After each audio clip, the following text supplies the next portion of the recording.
Business in the 217 with the WMAY morning news feed. And one person that knows a lot about what's going on in the business community is publisher of the Springfield Business Journal, Michelle Ownbey. Michelle, thanks for taking time with us each and every week to keep us updated on what's going on in the business community. So again, let's tell people Business Journal, they can get it in their inbox, they can get it in their mailbox, their business or home. Let's tell people about how they can get that delivered. Absolutely, Greg. Biz Bites is our weekly newsletter, comes out every Wednesday afternoon, and it is free of charge. So you can go to springfieldbusinessjournal.com to get signed up for that and get a roundup of what's happening in the business world.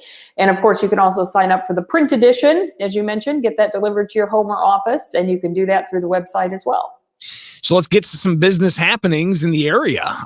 Creve Core camera. I never had a chance to get out there. I like camera equipment. I've got a fair share of it. Just never made it out there. It's been closed for quite some time, but some new operations are going to be taking over that space.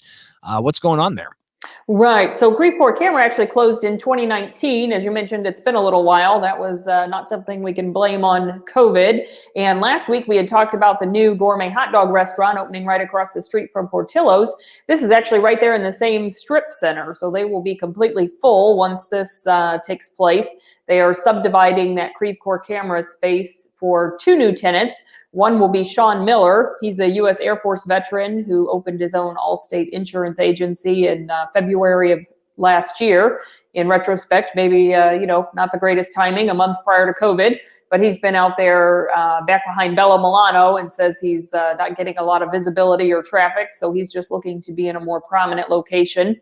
And then the other portion of that space, I don't have a lot of details on this, but I understand it is going to be fried ice cream, according to the building permit that's on file with the city. So we don't have a name for that business yet, but we know the building permit said something to the effect of fried ice cream. It does, yes. And when I talked with Sean, he verified, I believe it's a husband and wife. He said he had met the other tenants that were going to be his neighbors and that it's going to be an ice cream cafe. So what's not to love about that? I'm down. Definitely enjoy some fried food and some ice cream when you mix the two.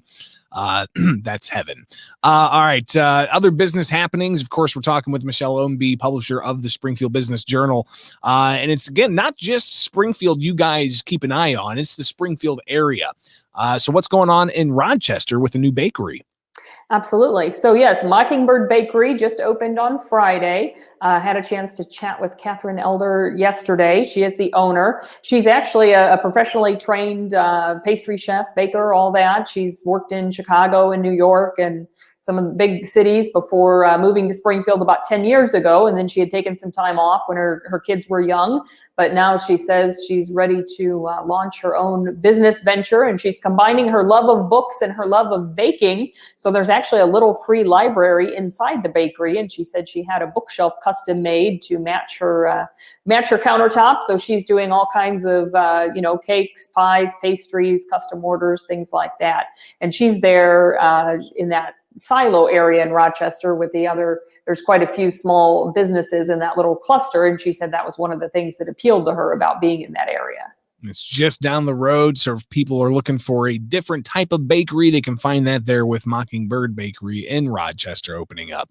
Talking with Michelle Ownbey, publisher of the Springfield Business Journal, here with the WMAY morning news feed, Business in the 217.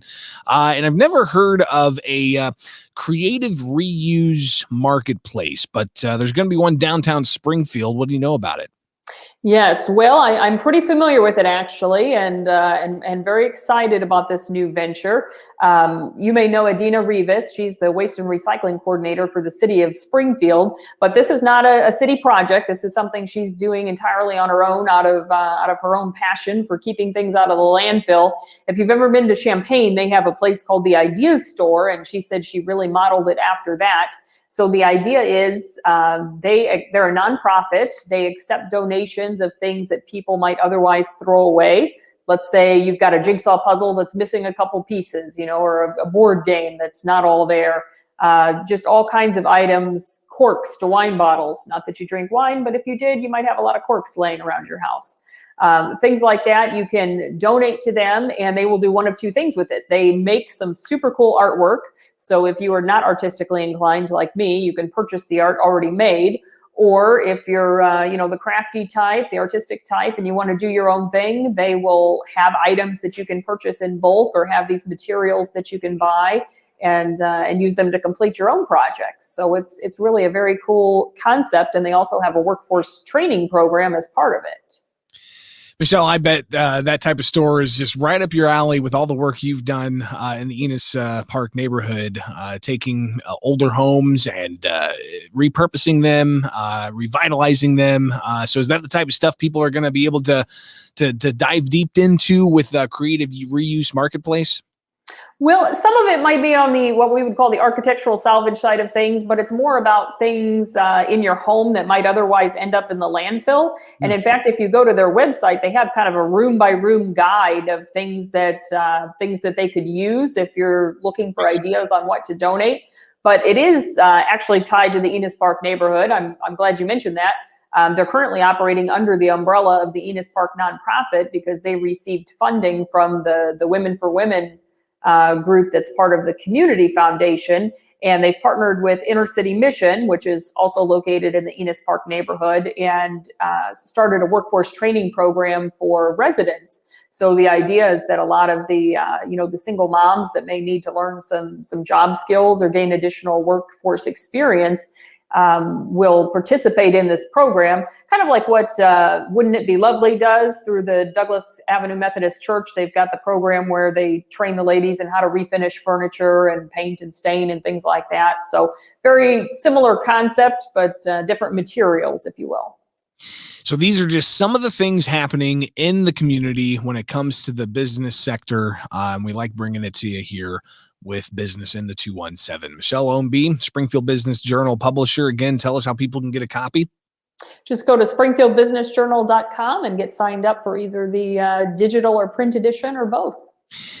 Thanks again for touching base with us and keeping a pulse on the business community and bringing it here to the WMAY Business in the 217. Have a great day and we'll talk again soon. Thanks, Greg.